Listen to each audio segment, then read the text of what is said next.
Discipline और अपनी आदतों पर काबू पाने की सलाहियत का सबक। कुरान मजीद में तौबा को कामयाबी और सरबुलंदी के लिए दरकार एक अहम सिफत करार दिया गया है। वया कौम इस्तगफिरू रब्बकुम सुम्मा तूबू इलैहि युरसिलिस समा अलैकुम मिदरारा व यज़िदकुम कुव्वतन इला कुव्वतिकुम। ऐ मेरी कौम के लोगों, अपने रब से माफी चाहो, उसी की तरफ पलटो, वो तुम पर आसमान के दहाने खोल देगा और तुम्हारी मौजूदा कुव्वत पर मजीद कुव्वत का इजाफा करेगा। यानी जो दुनियावी मसाइल हैं वो हल करने के लिए भी तौबा जरूरी। तो तौबा ये अपने गुनाहों से बख्शिश तलब करने का नाम है।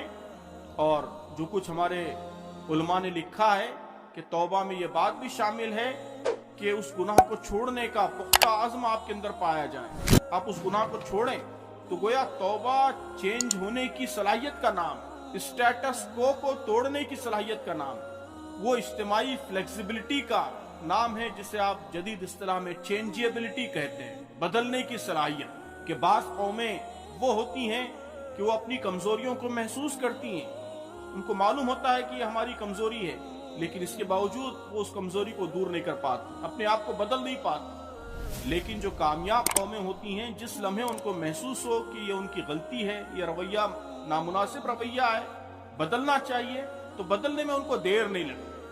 अल्लाह के रसूल सल्लल्लाहु अलैहि वसल्लम ने जब मदीने में ऐलान फरमाया कि शराब हराम है, तो मदीने की गलियों में शराब बहने लगी।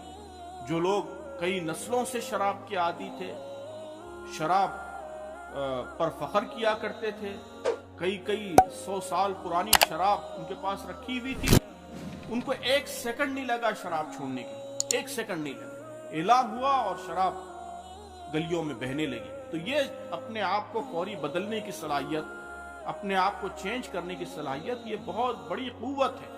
और ये कामयाबी की कुरान के मुताबिक एक बड़ी अहम शर्त है कामयाबी के लिए।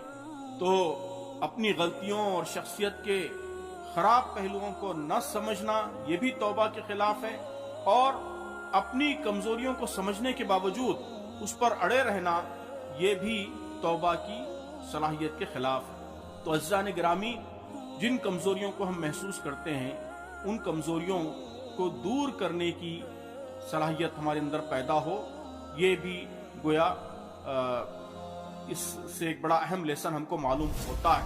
लेकिन आपने देखा कि जो रेजिस्टेंस कदम कदम पर महसूस हुआ इस पूरे पेंडेमिक के दौरान, उससे यही मालूम होता है कि ये सलाहियत अभी हमको अपने अंदर पैदा करने की जरूरत है।